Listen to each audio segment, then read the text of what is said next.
ਵਾਹਿਗੁਰੂ ਜੀ ਕਾ ਖਾਲਸਾ ਵਾਹਿਗੁਰੂ ਜੀ ਕੀ ਫਤਿਹ। मैं ਤੁਹਾਡੀ host Farid Kaur news TV 84 ਦੇ ਨਾਲ ਵਿਅਰਸ ਲਗਭਗ 1.5 ਮਹੀਨਾ ਪਹਿਲਾਂ ਹਿੰਦੂ ਵਿਚਾਰਧਾਰਾ ਵਿੱਚ ਯਕੀਨ ਰੱਖਣ ਵਾਲੀ ਮੋਦੀ ਸਰਕਾਰ ਹੋਂਦ ਵਿੱਚ ਆਈ।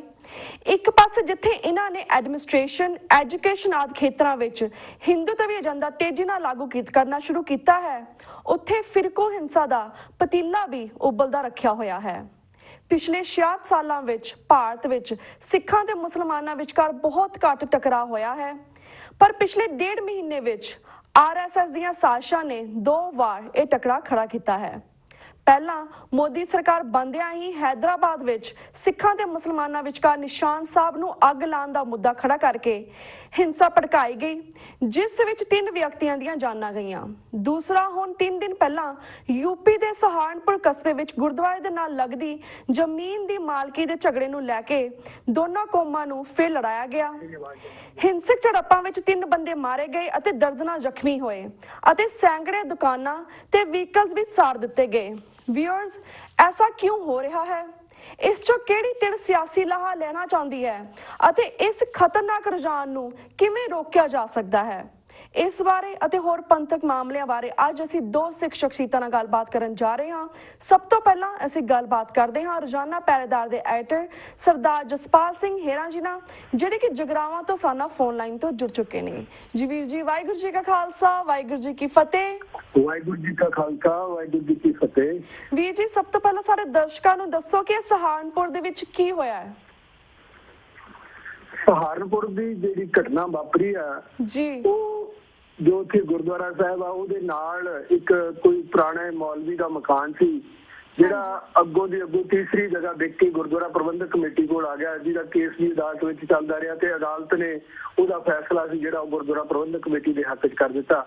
ਉਸ ਤੋਂ ਬਾਅਦ ਜਿਹੜੀ ਉੱਥੋਂ ਦੀ ਪ੍ਰਬੰਧਕ ਕਮੇਟੀ ਸੀ, ਉਹਨਾਂ ਨੇ ਇੱਕ ਵੱਡਾ ਲੰਗਰ ਹਾਲ ਸੀ ਜਿਹੜਾ ਉਹ ਬਣਾਉਣ ਦੀ ਯੋਜਨਾ ਲਿਖੀ ਸੀ। ਉਹਦੇ ਵਿੱਚ ਹੀ ਉਹ ਜਿਹੜਾ ਉਹ ਮੌਲਵੀ ਵਾਲਾ ਘਰ ਸੀ ਜਿਹੜਾ ਗੁਰਦੁਆਰਾ ਕਮੇਟੀ ਖਰੀਦ ਕੀਤੀ ਸੀ, ਉਹਨੂੰ ਵੀ ਉਹਦੇ ਵਿੱਚ ਸ਼ਾਮਲ ਕਰਨਾ ਸੀ।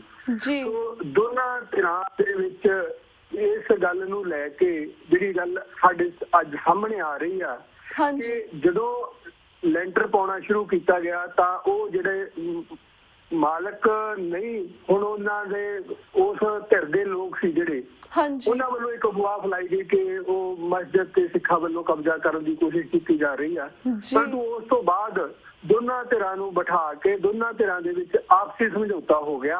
ਉਸ ਤੋਂ ਬਾਅਦ ਸਮਝੌਤਾ ਹੋਣ ਤੋਂ ਬਾਅਦ ਇੱਕ ਵੱਡੀ ਭੀੜ ਸੀ ਜਿਹੜੀ ਉਹਨੇ ਗੁਰਦੁਆਰਾ ਸਾਹਿਬ ਤੇ ਅਤੇ ਜਿਹੜੀਆਂ ਉਸ ਇਲਾਕੇ ਦੇ ਵਿੱਚ ਸਿੱਖਾਂ ਦੀਆਂ ਦੁਕਾਨਾਂ ਸੀ ਉਹਨਾਂ ਤੇ ਹਮਲਾ ਕੀਤਾ ਗਿਆ। ਸੋ ਇੱਕ ਬੜੀ ਸੋਚੀ ਸਮਝੀ ਸਾਜ਼ਿਸ਼ ਦੇ ਅਧੀਨ ਇਸ ਘਟਨਾ ਨੂੰ ਘੱਟ ਗਿਣਤੀਆਂ ਦੇ ਆਪਸੀ ਟਕਰਾਓ ਦੀ ਰੰਗਤ ਆ ਜਿਹੜੀ ਦੇਣ ਦੀ ਕੋਸ਼ਿਸ਼ ਕੀਤੀ ਗਈ। ਜਿਸ ਤਰ੍ਹਾਂ ਤੁਸੀਂ ਪਹਿਲਾਂ ਗੱਲ ਕੀਤੀ ਆ ਕਿ ਹੈਦਰਾਬਾਦ ਵਿੱਚ ਵੀ ਅਜਿਹੀ ਘਟਨਾ ਜਿਹੜੀ ਵਾਪਰ ਚੁੱਕੀ ਆ। ਸੋ ਅੱਜ ਜਦੋਂ ਦੇਸ਼ ਦੇ ਵਿੱਚ ਇਹ ਗੱਲ ਸਾਹਮਣੇ ਆ ਚੁੱਕੀ ਆ ਕਿ ਭਾਜਪਾ ਵੱਲੋਂ RSS ਵੱਲੋਂ ਦੇਸ਼ ਦੀਆਂ ਘੱਟ ਗਿਣਤੀਆਂ ਨੂੰ ਖਤਮ ਕਰਨ ਦੇ ਲਈ ਇਹ ਜਿਹੜਾ ਹਿੰਦੁਸਤਾਨ ਤੇ ਹਿੰਦੂ ਦਾ ਨਾਅਰਾ ਜਿਹੜਾ ਇਹਦੀ ਪੂਰਤੀ ਦੇ ਲਈ ਜਿਹੜੀਆਂ ਦੇਸ਼ ਦੀਆਂ ਘੱਟ ਗਿਣਤੀਆਂ ਨੇ ਉਹਨਾਂ ਨੂੰ ਖਤਮ ਕਰਨ ਦੀ ਇੱਕ ਸਾਜ਼ਿਸ਼ ਆ। ਪਹਿਲੀ ਸਾਜ਼ਿਸ਼ ਆ ਕਿ ਇਹਨਾਂ ਨੂੰ ਇੱਕ ਦੂਜੇ ਨਾਲ ਟਕਰਾ ਦਿਓ। ਦੂਜੀ ਸਾਜ਼ਿਸ਼ ਆ ਕਿ ਦਹਿਸ਼ਤ ਇੰਨੀ ਪੈਦਾ ਕਰ ਦਿਓ ਕਿ ਇਹਨਾਂ ਦੇ ਵਿੱਚੋਂ ਜਿਹੜੇ ਕਮਜ਼ੋਰ ਲੋਕ ਨੇ ਜਿਹੜੇ ਧਰਮ ਤਬਦੀਲ ਕਰਨ ਲਈ ਰਾਜੀ ਹੋ ਜਾਣ। ਤੀਸਰੀ ਗੱਲ ਆ ਜਿਹੜੀ ਉਹ ਵੋਟ ਰਾਜਨੀਤੀ ਦੀ ਆ ਕਿ ਜਿਸ ਵੀ ਇਲਾਕੇ ਦੇ ਵਿੱਚ ਭਵਿੱਖ ਵਿੱਚ ਵੋਟਾਂ ਹੋਣ ਵਾਲੀਆਂ ਹੁੰਦੀਆਂ, ਨੇੜ ਭਵਿੱਖ ਵਿੱਚ ਵੋਟਾਂ ਆਉਣ ਵਾਲੀਆਂ ਹੁੰਦੀਆਂ ਨੇ, ਉਸ ਇਲਾਕੇ ਵਿੱਚ ਇਸ ਤਰ੍ਹਾਂ ਦੇ ਜਿਹੜੇ ਫਿਰਕੂ ਦੰਗੇ ਨੇ ਜਿਹੜੇ ਉਹ ਕਰਵਾਏ ਜਾਂਦੇ ਨੇ। ਮੁਰਾਦਾਬਾਦ ਉੱਥੇ ਚੋਣ ਆ ਜਿਹੜੀ ਜ਼ਿਮਨੀ ਚੋਣ ਆ ਉਹ ਹੋ ਰਹੀ ਆ, ਉੱਥੇ ਇਸ ਤਰ੍ਹਾਂ ਦੀਆਂ ਫਿਰਕੂ ਭਾਵਨਾਵਾਂ ਭੜਕਾ ਕੇ ਛੋਟੀ ਜਿਹੀ ਘਟਨਾ ਨੂੰ ਵੱਡਾ ਰੂਪ ਦੇਣ ਦੀ ਕੋਸ਼ਿਸ਼ ਕੀਤੀ ਜਾ ਰਹੀ ਆ। ਉਹੀ ਜਿਹੜਾ ਕੁਛ ਆ ਸਹਾਰਨਪੁਰ ਦੇ ਵਿੱਚ ਵਾਪਰਿਆ ਕਿ ਜੇ ਛੋਟਾ ਮੋਟਾ ਝਗੜਾ ਸੀ, ਹਾਲਾਂਕਿ ਉਹਦੇ ਵਿੱਚ ਕੋਈ ਝਗੜੇ ਵਾਲੀ ਗੱਲ ਵੀ ਨਹੀਂ ਸੀ। ਕਾਨੂੰਨੀ ਰੂਪ ਦੇ ਵਿੱਚ ਜਿਹੜੀ ਉਹ ਮਾਲਕੀਅਤ ਆ ਉਹ ਗੁਰਦੁਆਰਾ ਪ੍ਰਬੰਧਕ ਕਮੇਟੀ ਦੀ ਆ। ਉਸ ਦੇ ਬਾਵਜੂਦ ਕੋਈ ਝਗੜਾ ਸੀ ਤੇ ਉਹ ਦੋਨਾਂ ਧਿਰਾਂ ਨੇ ਆਪਸ ਵਿੱਚ ਬੈਠ ਕੇ ਉਹਨੂੰ ਹੱਲ ਕਰ ਲਿਆ ਸੀ। ਤੇ ਅਚਾਨਕ ਜਿਹੜਾ ਇੱਕ ਐਡੀ ਵੱਡੀ ਭੀੜ ਦਾ ਇਕੱਠਾ ਹੋ ਕੇ ਹਮਲਾ ਕਰਨਾ, ਕਿਉਂਕਿ ਭੀੜ ਆ ਜਿਹੜੀ ਕੋਈ ਮਿੰਟਾਂ ਸਕਿੰਟਾਂ ਵਿੱਚ ਇਕੱਠੀ ਨਹੀਂ ਹੁੰਦੀ, ਉਹ ਬੜੀ ਯੋਜਨਾਬੰਦ ਢੰਗ ਨਾਲ ਜਿਸ ਤਰ੍ਹਾਂ 1984 ਦੇ ਸਿੱਖ ਕਤਲੇਆਮ ਵੇਲੇ ਹੋਇਆ ਕਿ ਇਸ ਭੀੜ ਦੇ ਕੋਲ ਵੀ ਜਿਹੜਾ ਅੱਗ ਲਾਉਣ ਵਾਲਾ ਕੈਮੀਕਲ ਸੀ ਉਹ ਸਾਰਾ ਇੱਕੋ ਜਿਹਾ ਸੀ। ਹਾਂਜੀ ਸਭ ਤੋਂ ਪਹਿਲਾਂ ਉਸ ਇਲਾਕੇ ਦੀ ਫਾਇਰ ਬ੍ਰਿਗੇਡ ਸੀ ਉਹਨੂੰ ਫੂਕਿਆ ਗਿਆ ਤਾਂ ਕਿ ਜਿਹੜੀ ਅੱਗ ਜਣੀ ਆ ਉਹਨੂੰ ਰੋਕਣ ਦੇ ਵਿੱਚ ਫਾਇਰ ਬ੍ਰਿਗੇਡ ਆ ਜਿਹੜੀ ਉਹ ਹਿੱਸਾ ਨਾ ਪਾ ਸਕੇ। ਉਸ ਤੋਂ ਬਾਅਦ ਸਿੱਖਾਂ ਦੀਆਂ ਦੁਕਾਨਾਂ ਤੇ ਉਹ ਇੱਕੋ ਕੈਮੀਕਲ ਦੇ ਨਾਲ ਜਿਹੜੀਆਂ ਅੱਗਾਂ ਲਾਈਆਂ ਗਈਆਂ। ਸੋ ਪੂਰੀ ਤਰ੍ਹਾਂ ਗਿਣੀ ਨੀਤੀ ਸਾਜ਼ਿਸ਼ ਦੇ ਅਧੀਨ ਜਿਸ ਤਰ੍ਹਾਂ ਅਸੀਂ ਗੱਲ ਕੀਤੀ ਆ ਕਿ ਭਗਵਾਂ ਬ੍ਰਿਗੇਡ ਵੱਲੋਂ ਜਿਹੜਾ ਆਪਣਾ ਉਹਨਾਂ ਦਾ ਭਗਵਾਂ ਏਜੰਡਾ ਵਾ ਹਿੰਦੁਸਤਾਨ ਦਾ ਉਹਦੀ ਪੂਰਤੀ ਲਈ, ਕਿਉਂਕਿ ਜੇ ਘੱਟ ਗਿਣਤੀਆਂ ਇਕੱਠੀਆਂ ਹੁੰਦੀਆਂ ਨੇ ਤੇ ਉਹਦੀ ਪੂਰਤੀ ਸ਼ਾਇਦ ਨਾ ਹੋ ਸਕੇ। ਸੋ ਘੱਟ ਗਿਣਤੀਆਂ ਦੇ ਵਿੱਚ ਸਭ ਤੋਂ ਪਹਿਲਾਂ ਨਫ਼ਰਤ ਤੇ ਫੁੱਟ ਪੈਦਾ ਕਰਨ ਲਈ ਇਹ ਜਿਹੜਾ ਉਹਨਾਂ ਨੇ ਆਪਣਾ ਏਜੰਡਾ ਵਾ ਉਹਨੂੰ ਸਿਰੇ ਚਾੜਨ ਵੱਲ ਲੱਗੇ ਹੋਏ ਨੇ। ਜੀ ਜੀ ਬਿਲਕੁਲ ਵੀਰ ਜੀ, ਤਾਂ ਬਹੁਤ ਦੁਖਦਾਇਕ ਘਟਨਾ ਵਾਪਰੀ ਹੈ ਜਿਸ ਦੇ ਵਿੱਚ ਇੰਨੀਆਂ ਜਾਨਾਂ ਵੀ ਗਈਆਂ, ਇੰਨਾ ਮਾਲੀ ਨੁਕਸਾਨ ਵੀ ਹੋਇਆ ਲੋਕਾਂ ਦਾ। And it's really shameful act from Indian government ਨੇ, ਬੜਾ ਸ਼ੇਮਫੁਲ ਐਕਟ ਕੀਤਾ ਕਿ ਉਹ ਇਸ ਤਰ੍ਹਾਂ ਆਪਣੇ ਹੀ ਵਿਅਕਤੀਆਂ ਨੂੰ ਇਸ ਤਰ੍ਹਾਂ ਆਪਸ ਵਿੱਚ ਪਰਿਵਾਰ ਨੇ ਆਪਸ ਵਿੱਚ ਘੱਟ ਗਿਣਤੀਆਂ ਨੂੰ ਇੱਕ ਦੂਜੇ ਨਾਲ ਲੜਾ ਰਹੇ ਨੇ। But somehow we have to be smart enough ਕਿ ਸਾਨੂੰ ਵੀ ਥੋੜਾ ਸਮਾਰਟ ਹੋਣਾ ਚਾਹੀਦਾ ਕਿ ਇਸ ਨਾਲ ਕਿਸ ਤਰ੍ਹਾਂ ਫਿਊਚਰ ਦੇ ਵਿੱਚ ਟੈਕਲ ਕਰਨਾ ਚਾਹੀਦਾ। ਪਰ ਇਸ ਦੇ ਨਾਲ ਵੀਰ ਜੀ ਇਹ ਵੀ ਜਾਣਨਾ ਚਾਹਾਂਗੇ ਜਿਸ ਤਰ੍ਹਾਂ ਯੂਪੀ ਸਰਕਾਰ ਇਸ ਫਸਾਦ ਨੂੰ ਰੋਕਣ ਵਿੱਚ ਕਿਉਂ ਨਾਕਾਮ ਰਹੀ ਅਤੇ ਘੰਟਿਆਂ ਹਿੰਸਕ ਕਾਰਵਾਈਆਂ ਹੋਣ ਦੇ ਬਾਵਜੂਦ ਪੁਲਿਸ ਨੇ ਸਖਤ ਕਾਰਵਾਈ ਕਿਉਂ ਨਹੀਂ ਕੀਤੀ? ਕਿਉਂਕਿ ਤੁਸੀਂ ਫਾਇਰ ਬ੍ਰਿਗੇਡ ਦੀ ਗੱਲ ਕੀਤੀ, ਹਾਂ, ਪਰ ਪੁਲਿਸ ਦਾ ਇਸ ਦੇ ਵਿੱਚ ਕੀ ਰਿਐਕਸ਼ਨ ਸੀਗਾ, ਉਹਨਾਂ ਦਾ ਕੀ ਐਕਟ ਸੀਗਾ? ਦੇਖੋ ਜਿਹੜੀਆਂ ਅਸੀਂ ਵਿਚਾਰ ਕਰ ਰਹੇ ਹਾਂ ਕਿ ਇਹ ਜਿਹੜੀ ਘਟਨਾ ਵਾਪਰੀ ਆ ਇਹ ਇੱਕ ਸੋਚੀ ਸਮਝੀ ਸਾਜ਼ਿਸ਼ ਸੀ ਜੀ।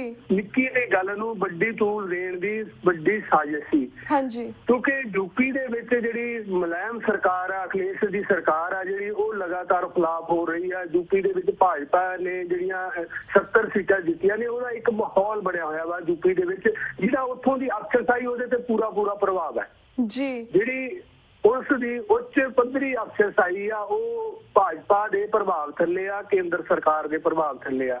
ਸੋ ਉਹਦੇ ਵੱਲੋਂ ਜਿਹੜੀਆਂ ਹਦਾਇਤਾਂ ਜਾਰੀ ਕੀਤੀਆਂ ਗਈਆਂ ਉਹ ਹਦਾਇਤਾਂ ਉਸੇ ਮੁਤਾਬਕ ਸੀ ਜਿਸ ਤਰ੍ਹਾਂ RSS ਨੇ ਆਪਣੀ ਸਾਜ਼ਿਸ਼ ਨੂੰ ਨੇਪਰੇ ਚਾੜਨਾ ਸੀ।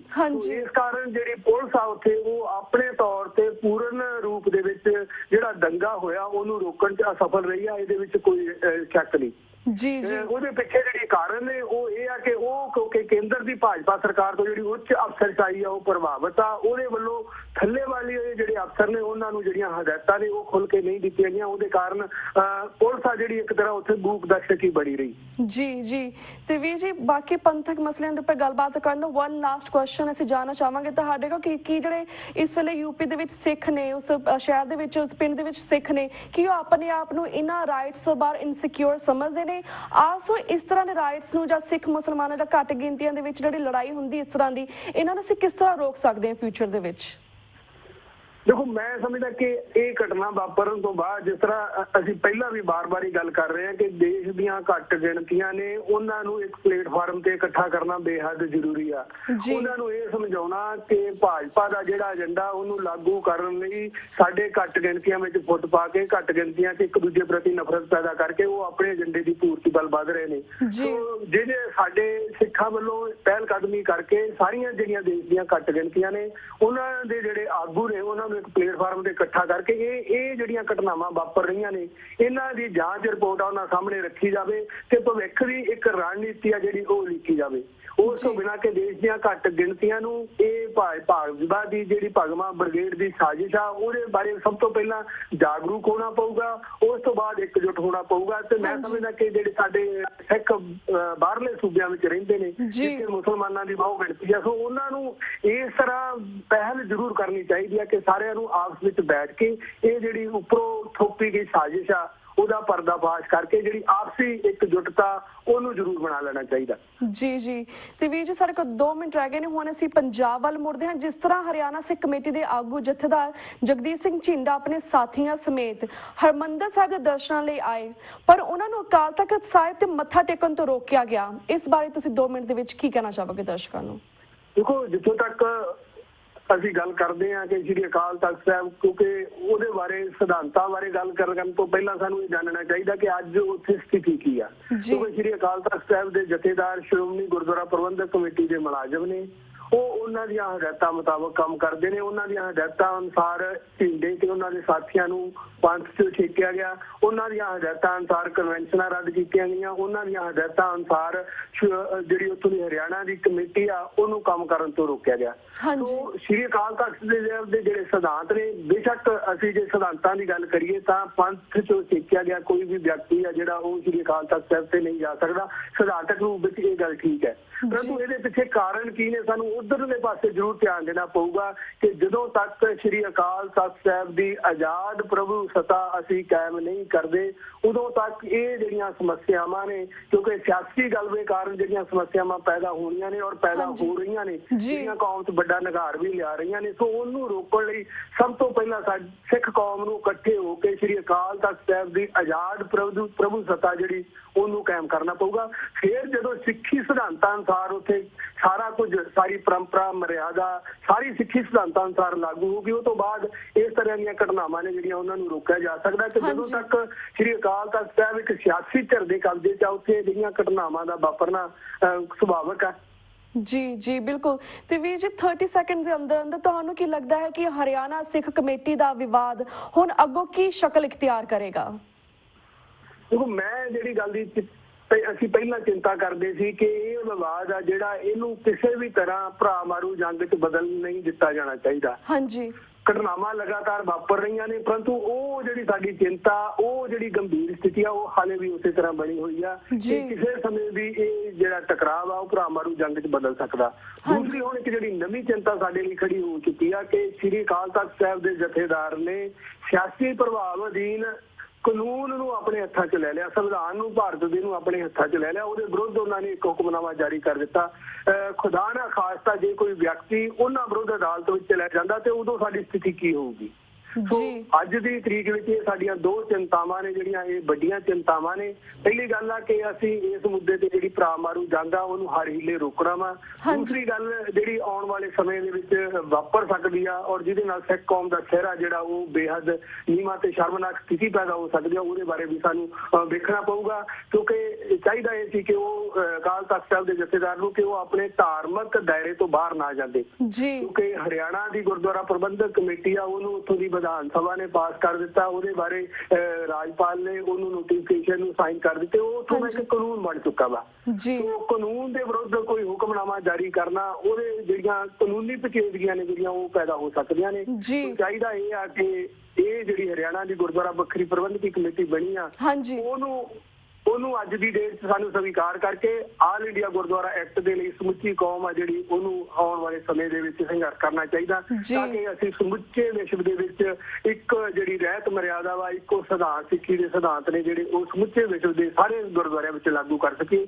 ਉਹਦੇ ਲਈ ਸਾਡੇ ਕੋਲ ਜਿਹੜਾ ਇਹ ਆਲ ਇੰਡੀਆ ਗੁਰਦੁਆਰਾ ਐਕਟ ਆ ਉਹ ਤੋਂ ਬਿਨਾਂ ਹੋਰ ਕੋਈ ਰਾਹ ਨਹੀਂ। ਜੀ ਬਿਲਕੁਲ ਵੀਰ ਜੀ ਹੁਣ ਸਾਡਾ ਵਕਤ ਬ੍ਰੇਕ ਵੱਲ ਜਾਏ, ਤੁਹਾਡੇ ਕੋਲ ਇਜਾਜ਼ਤ ਲੈਣ ਦਾ ਵੀ ਟਾਈਮ ਹੋ ਰਿਹਾ ਜੀ। ਵੀਰ ਜੀ ਵਾਹਿਗੁਰੂ ਜੀ ਕਾ ਖਾਲਸਾ, ਵਾਹਿਗੁਰੂ ਜੀ ਕੀ ਫਤਿਹ।